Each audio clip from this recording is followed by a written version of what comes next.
That's it? That's it? Okay, good. Judson University, good morning. Oh, wow, that, I'll tell you, so I work at a church that doesn't have a lot of like churchy people that go to it. Clearly we have a lot of churchy people here today because you know when I say good morning, you're supposed to say, yeah, that was really good. That was really good. I really appreciate that. Thank you. Thank you. Well, if we haven't met yet, which is most of us at this point, my name is John. I am one of the pastors at a church called Soul City Church, which is near downtown Chicago. Been there for the last couple years. And I can't believe that I'm saying this, but it has been over 3 years since I last taught at a chapel here. Was anyone here a student at Judson the last time I taught at a chapel? Yeah, these are like the 4 old people in the room. So, no, respect your elders. That's all I'm saying. That's crazy to me. And really, that just confirms to me that right now we are living in the equivalent of the Avengers blip. Over the last 3 years, it just feels, I don't know if you feel this way, it kind of feels like at the same time, the last 3 years has been endless, and it's also gone by like that. Because for me, it's crazy to think it's been over 3 years since I was here last, and yet it feels like no time has passed at all. But I've missed being here. I've missed hanging out with Judson students. This place and these people hold a very special place in my heart, and so I'm really grateful to be here this morning. I want to give you a little personal life update, if that's okay, since it's been a while since I've been here. The last 3 years for me, a lot has changed. Chief among those changes, last summer, my wife Erin and I, we welcomed our first child into the world. I think we have a picture of her. There she is. Yeah. There she is. That's our daughter. Her name is Florence James Jorgenson. And I have to tell you something about her. This picture is a total lie because she looks very quiet and docile and sweet in this photo. Believe me, she is loud. She is opinionated, she is smart, and she knows it. She is hilarious, which is everything we ever wanted her to be. So that's a good thing. But Florence, she's about 14 months old now. She just turned a year. And, you know, if there are any parents in the room, you know, when you have a child that's around that age, around a year, the number one question that you get as a parent is your kid walking yet? And that's a question that Erin and I get all the time about Florence, and my update to you is no, Florence is not yet walking. She's really, really close, but she still requires the use of like a table or a chair, or she has this cute little wagon that she pushes around. She still requires something to hold on to in order to keep her balance. And perhaps Florence's favorite way to walk around right now is holding mom or dad's hands. And so, you know, Erin or I will kind of get behind her and we'll hold her hands as she kind of stumbles her way forward.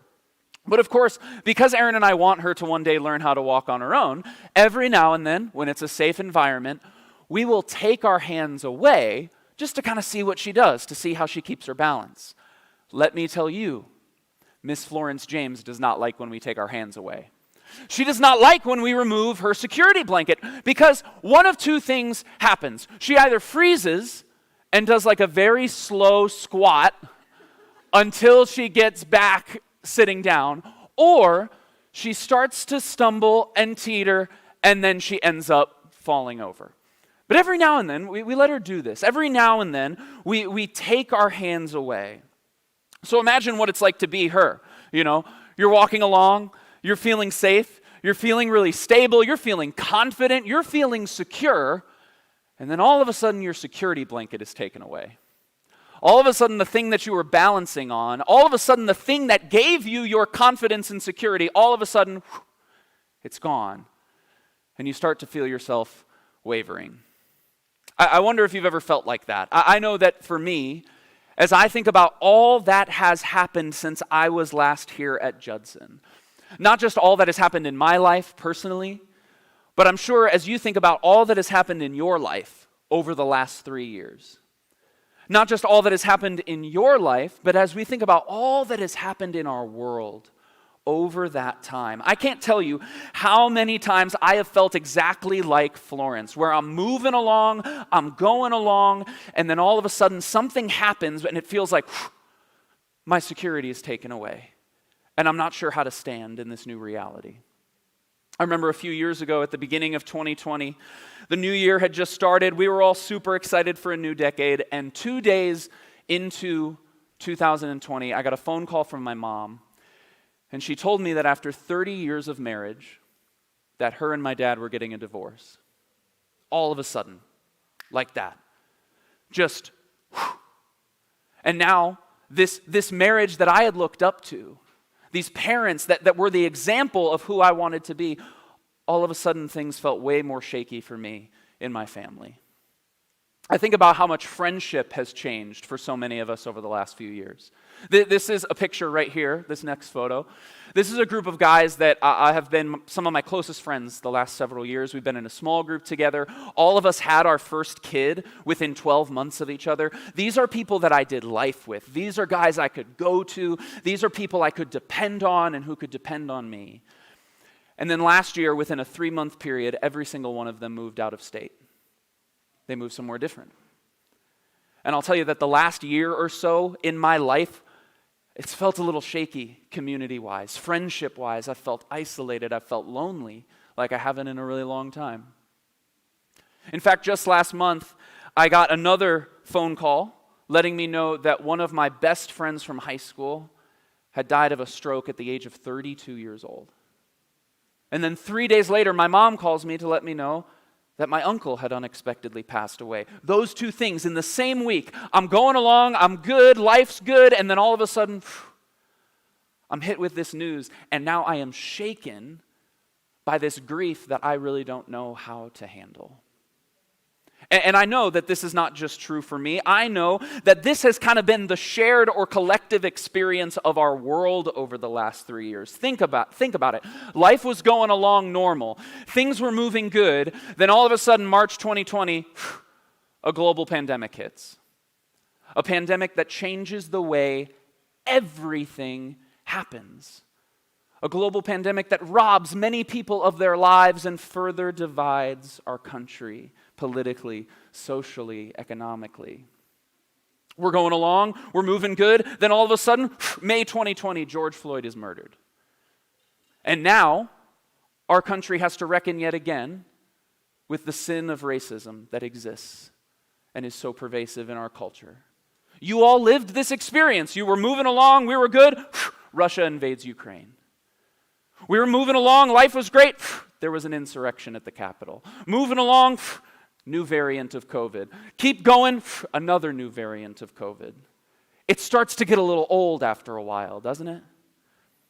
And I know that beyond all of these cultural experiences, you have had personal experiences like this in your life.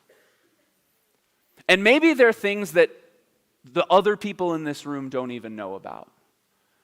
But your life was going along good, and then you lost a friend. Maybe they moved away. Maybe during the pandemic, they just kind of went silent on you. A friendship you thought you could depend on, and now, loneliness. You're moving along, and all of a sudden, there's a medical diagnosis for you or for someone in your family that's changed the way you have had to do life over the last few years. You're moving along, you're going along, your security is taken away. Maybe even for you, your faith in the last couple years. Maybe faith felt like something you used to be able to stand on. It used to be something that gives you security, and now you find yourself in a season where your faith feels shaky. Maybe you're starting to doubt a little bit more than you usually do. You find yourself skeptical of all of this Jesus stuff. I know I'm not the only one who has felt this way, where we go along, we move along, and all of a sudden our security, our confidence, the thing that we stand on, gets taken away. And so the question that I want us to wrestle with today is this: how do we stand when things fall apart? Like when life does that thing that it loves to do, when life just comes along and kind of pulls out the rug from under you. When pain or suffering or loss that you didn't see coming comes knocking at your door, what do we do? Where do we turn? What do we stand on when it feels like so many things around us are falling apart? For the last several weeks, if you've been around chapel, you know that you all have been studying the book of Revelation. And today, we arrive at Revelation chapters 6 and 7. And so if you have a Bible with you, you can go ahead and turn to Revelation chapter 6. We're going to start there. If you don't have a Bible, no worries. It's all going to be on the screen. And as you're turning there, I want to remind you of a few things about the book of Revelation that'll be helpful for our conversation today. So if you remember from maybe a previous chapel that you've attended or maybe a New Testament class you took at some point, the book of Revelation is written in a certain style. The author of this book utilizes different visions or metaphors or kind of deeply artistic language. And the author does this as a way of highlighting and illuminating very real truths and realities about our world. Now, these writings, if you remember, they were originally written to some of the earliest followers of Jesus. These were written to some of the very first churches, Christian churches, that the world ever knew. And these were people who, similar to us, constantly had the rug pulled out from under them.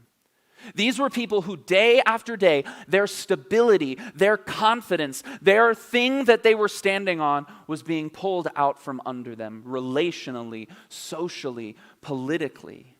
Their stability was being threatened. And in chapter 6, the author shares a vision of 7 seals that are being opened. And these seals, they're meant to depict the main difficulties or the main hardships, the main evils that humanity, specifically followers of Jesus, come up against. That's what the author's doing here. The author's describing the main evils, the main struggles that we come up against. And we're going to read this in a minute. And again, I will warn you, listen to this warning. The language of Revelation can be at first very confusing to our modern ears, but don't worry, I got you. We're going to walk through this bit by bit together. Are you ready? Just nod your head if you're somewhat ready. I'd say that's 25% of you, and that's good enough for me. Let's do this.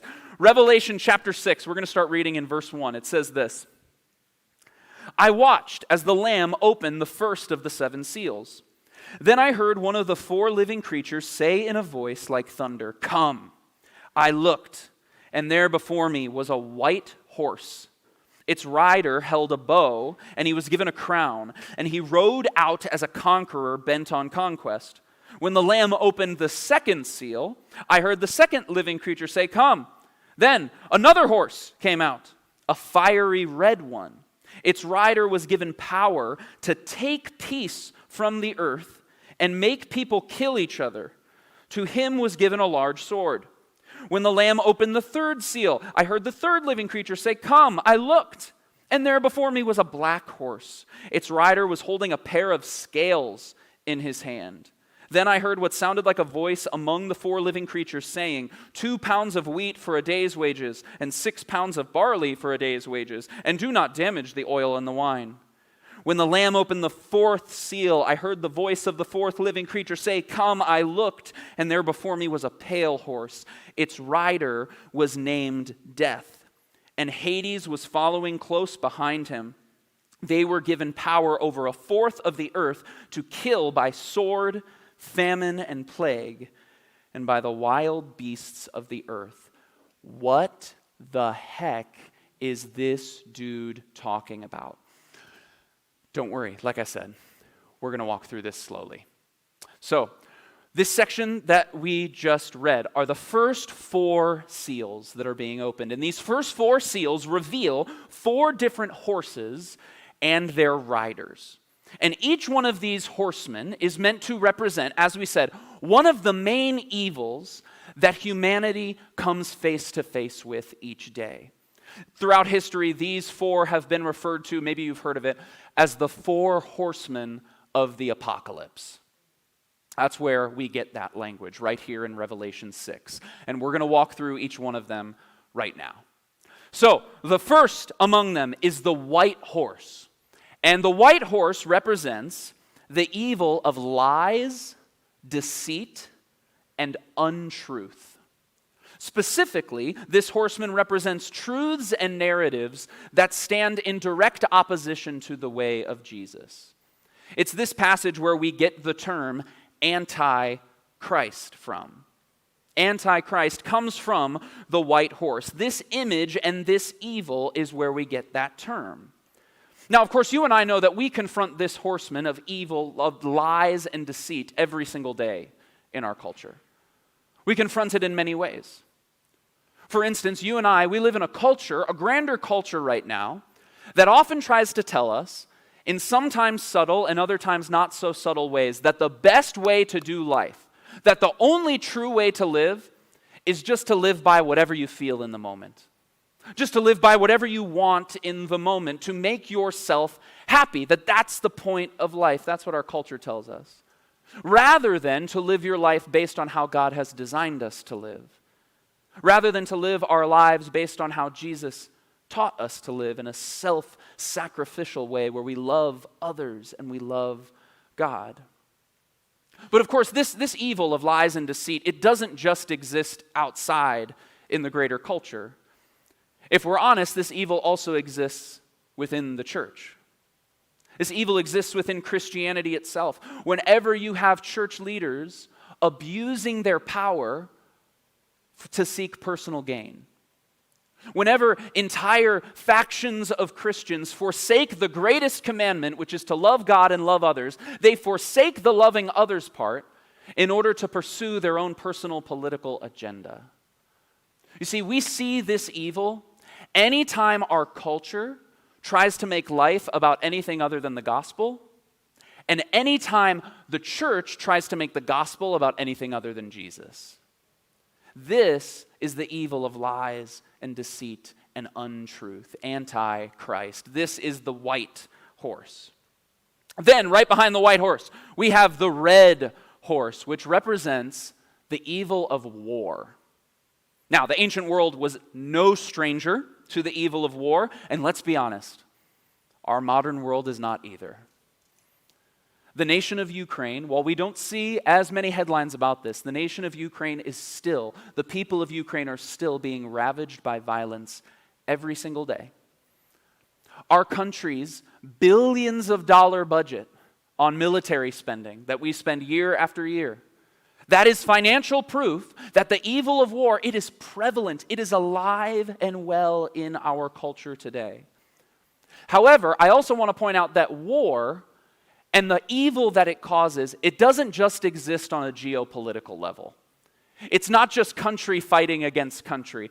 But let's be honest, you and I, every day, we scroll through the culture wars of our time, don't we? We scroll through the culture wars of conservative versus liberal, black versus white, gay versus Christian. And these wars, they're not just fought on our timelines. These wars are fought in our classrooms. They're fought in our churches and in our friend groups. These wars cause fights at the dinner table between you and your parents. We live in a world where so many of us, we are ready to fight at a moment's notice. Maybe not with a sword or with a gun, but with our words. And so whether the battle is raging in the comments section, whether the battle is at your family dinner table, or maybe for you the battle is in your own mind, a battle with mental health, whatever it may be, every single one of us, we face war. It feels like sometimes we go to battle every single day. This is the red horse and the evil of war. Up next, we have the black horse. The black horse represents hunger and famine. Once again, this is something that both the ancient and the modern world are no stranger to. A recent study coming out of the UN told us that the number of human beings, listen to this, the number of human beings around the globe that are affected by hunger, food insecurity, or malnutrition reached 828 million people in the year 2021. By the way, that is 150 million more people than just 2 years previous, which means that our near universal goal of ending world hunger, this goal that basically all of us would say, yeah, we should probably get some people some food. That goal is actually moving in the wrong direction in our day. Every day there are more people who are hungry. There are more people who are starving in our world than there were yesterday, every single day. But of course, this doesn't just describe, this evil is not just about physical hunger or physically empty stomachs. Many of you in this room, you don't have to worry about 3 square meals a day. Now, your opinion on the food here at Judson might waver one way or another. But you don't have to worry about 3 square meals a day. However, if we're honest, so many of us are starving in other ways. At the beginning of a new school year, maybe you are starving for community. You just desire some kind of friendship or connection with people. And often what we do is we believe the lie that another follower or another like or another connection online can replace that in-person true friendship. Others of us, we have a deep, deep desire. We crave real intimacy, and yet so often we forsake that real desire and we try and fill it with things like hookup culture or pornography, something that's like a quick fix and it feels good, it satiates us for a moment, but ultimately it leaves us more starving than we were before. Our world is hungry. We live in a culture that is filled with the artificial. And so many of us, in a culture filled with what is fake, how many of us desire something that is real, something that is true, something that is actually good? So many of us go to bed at night and our stomachs are full, but our hearts are empty. There is a different kind of famine going on for many of us. Then finally, the 4th horse bringing up the rear on the outside, we have the pale horse. The pale horse represents the evil of pestilence, in other words, sickness and disease. I don't know if we need to say anything else about that. After 2.5 years of a pandemic and numerous variants that keep coming, the loss of life that keeps happening, there is not a single person in this room over that time that has not been touched by the evil of not only physical illness, but whose life has not been affected by the spiritual sickness that occurs anytime our bodies collectively are not well for so long.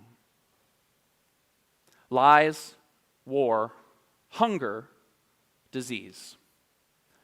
These are the 4 horsemen of the apocalypse. These are, in the opinion of the author of Revelation, these are the 4 main evils that we as humanity came up against, not just in the ancient world, but these are the 4 evils that we still wrestle against today. So now that I've completely depressed you, let's keep talking about more evil. Because if you were to keep reading, you would know and you would find out that the author of Revelation actually goes on to describe even more types of evil that exist within the world. The evils of persecution, the evils of natural disasters. We just saw Hurricane Ian ravage the southeast. Talk about the evil of our mistreatment of God's creation in so many ways. The list goes on and on and on because in chapter 6, the author wants to remind readers that this world can be a violent, deceitful, dangerous, broken, sick, and hurting place. And you and I already knew that.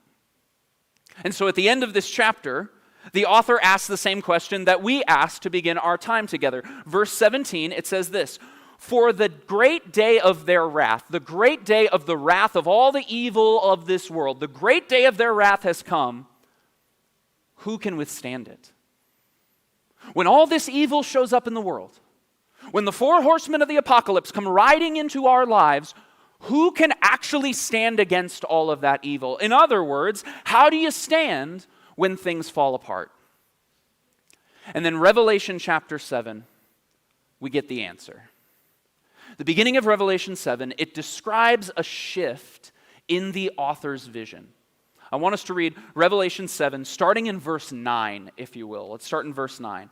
It says, "After this I looked, and there before me was a great multitude that no one could count, from every nation, tribe, people, and language, standing before the throne and before the Lamb. They were wearing white robes, and they were holding palm branches in their hands, and they cried out in a loud voice, 'Salvation,' or freedom belongs to our God, who sits on the throne, and to the Lamb.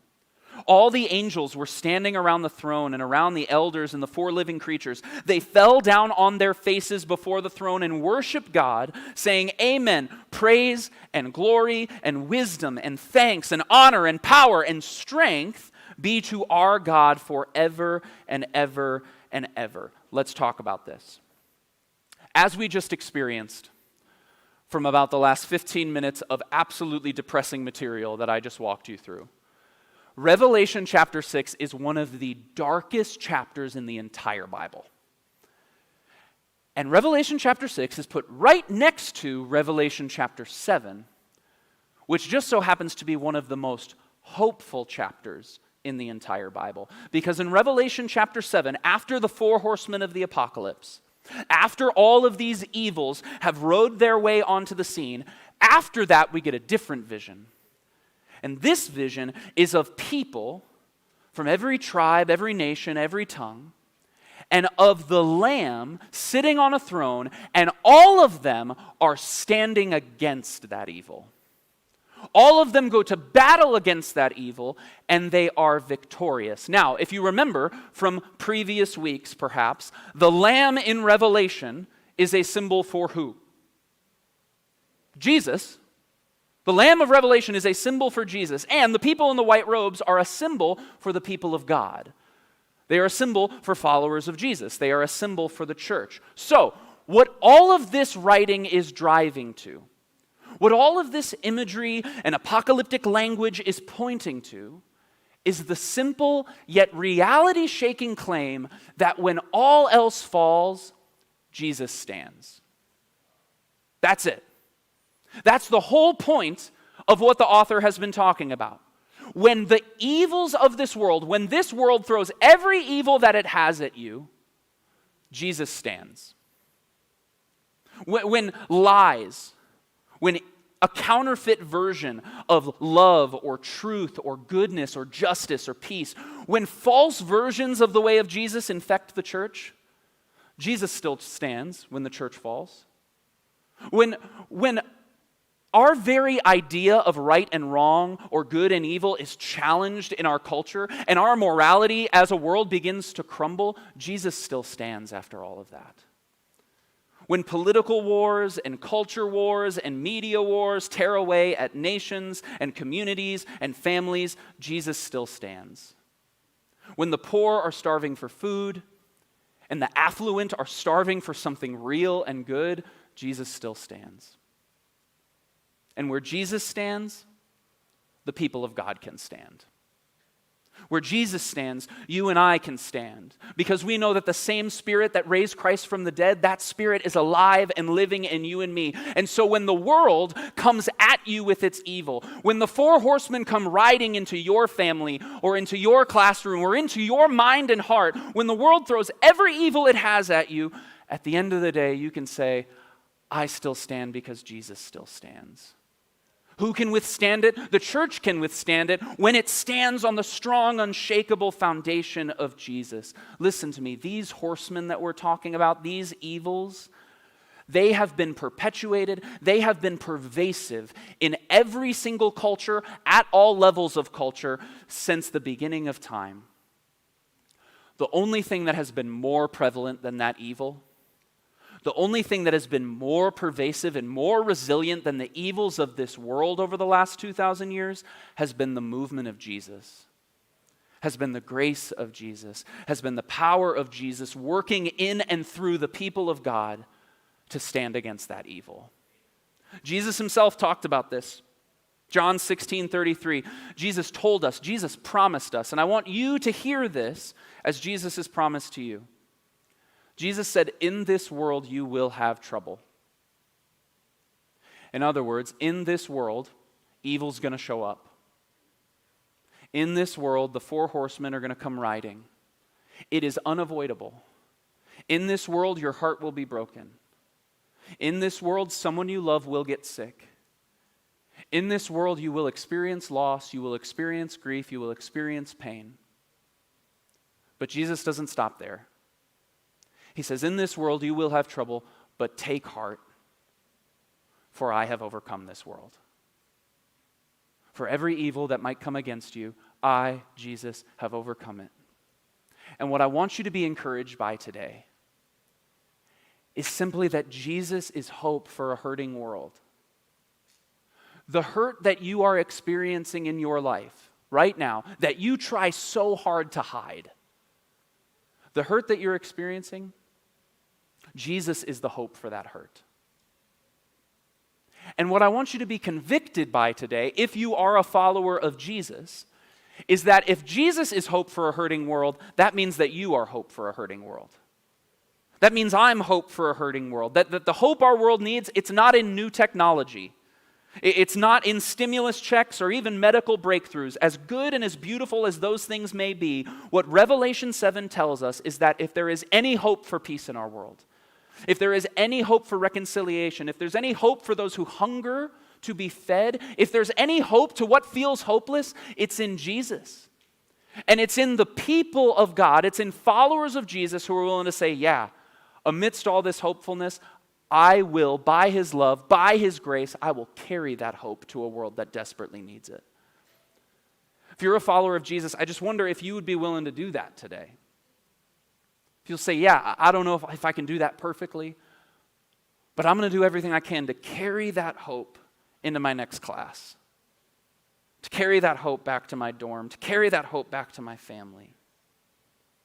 When things fall apart, I'm going to stand on the hope of Jesus, the only thing that can stand against every evil this world has to throw at us. That's my hope for you today, that you would experience that hope in the midst of your hurt, and that then you would go and share that hope to a world that is deeply hurting. And so, before I send you out, I'd love to invite you to stand, if you would, and really you should stand, because this will be the last thing we do before I send you out, because I would love to read something over you. This is just a blessing. This is my prayer for all of you.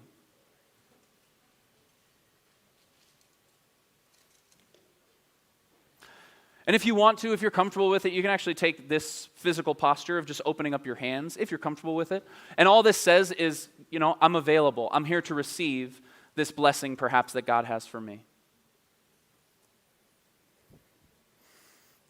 This is a blessing for you in the midst of a hurting world. May the God of hope fill you with the hope that is in Christ, a hope that can and will stand against every evil. When you find yourself shaken, when you find yourself hurting, when things begin to fall apart, may you find it within yourself to stand on the unshakable hope of Jesus. And may you represent and reflect that hope to a world in desperate need. Go now and be hope to a hurting world. Thanks, Judson. I love y'all. Grace and peace.